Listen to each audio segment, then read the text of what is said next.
Hello दोस्तों, आज हम बात करेंगे कंप्रेसर कितने टाइप के होते हैं। कंप्रेसर 7 टाइप के आते हैं। जो जेन्युइन कंप्रेसर जो नॉर्मल मैकेनिक के इस्तेमाल में आते हैं टेक्नीशियन के, वो 4 कंप्रेसर हैं। पहला रेसिप्रोकेटिंग, हर्मेटिक या शील्ड। ये तीनों कंप्रेसर एक हैं। फिर दूसरे पे आता है रोटरी, तीसरे पे आता है स्क्रॉल कंप्रेसर, चौथे पे आता है स्क्रू कंप्रेसर। जेन्युइन आप लोगों ने देखा होगा फ्रीज में जो कंप्रेसर लग के आते हैं उन्हें या हर्मेटिक या शील्ड बोला जा सकता है। और पहले की एसीओ में भी ये लग के आते हैं। दूसरा सेमी हार्मेटिक। सेमी हार्मेटिक कंप्रेसर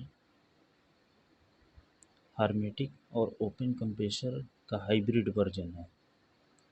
इसमें इसको खोल के रिपेयर करना मुश्किल है, लेकिन सेमी हार्मेटिक कंप्रेसर में कॉइल अलग होती है, पिस्टन अलग होता है।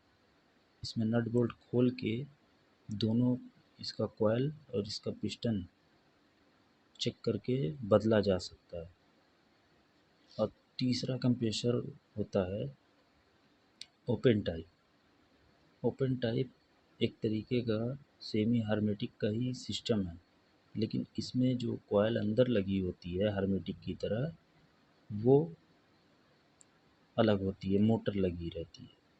तो मोटर कंप्रेसर की पुल्ली से टच रहता है। जब मोटर चलता है तो कंप्रेसर भी साथ साथ चलता है। बहुत सी जगह पे ओपन टाइप कंप्रेसर को मोटर से ना इस्तेमाल करके जनरेटर से इस्तेमाल किया जाता है। दूसरा आता है rotary compressor. Rotary compressor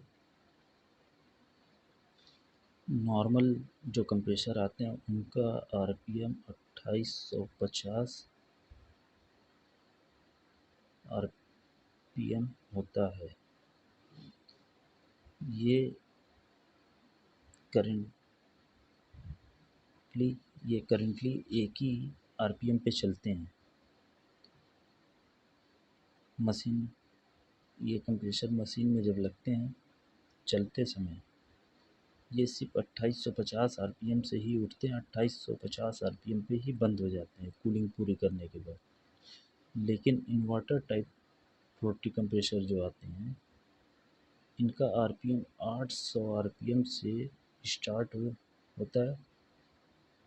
compressor के चलने के बाद ये धीरे धीरे अपना आरपीएम बढ़ाते हैं। जैसा कि कमरे में हीट जाता है तो ये कंप्रेसर तेज़ होते चले जाएंगे। इनका आरपीएम बढ़ के 7200 आरपीएम तक चला जाता है। फिर जैसे जैसे कमरे की हीटनेस ख़त्म होती रहती है, कूलिंग बढ़ती रहती है, ये नॉर्मल धीरे धीरे आ जाता है अपनी जगह। ये कंप्रेसर अगर 7 एम्पियर का है तो ये टोटल 7 एम्पियर लेके चलेगा। लेकिन इन्वर्टर कंप्रेसर जो होते हैं वो 1 एम्पियर से स्टार्ट होंगे और ये नॉर्मल इसी 7 या 8 एम्पियर तक जाते हैं। जैसे जैसे कमरे में कूलिंग पूरी होती जाएगी, कंप्रेसर वापस धीरे धीरे अपना एम्पियर कम करते चला जाएगा।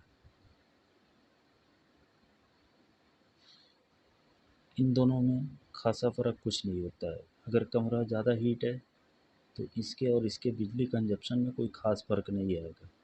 लेकिन अगर कमरा किसी अंदर जगह पे जहाँ कमरा हमेशा ठंडा रहता है, ज़्यादा टाइम नहीं लेता है, तो उस टाइम में इसमें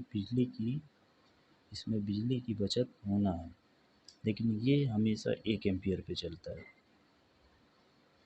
ठीक है दोस्तों, दूसरे कंप्रेसर का दूसरे वीडियो में बताएंगे। हो सके दोस्तों तो चैनल को सब्सक्राइब कर दो और बेल आइकन को दबा दो।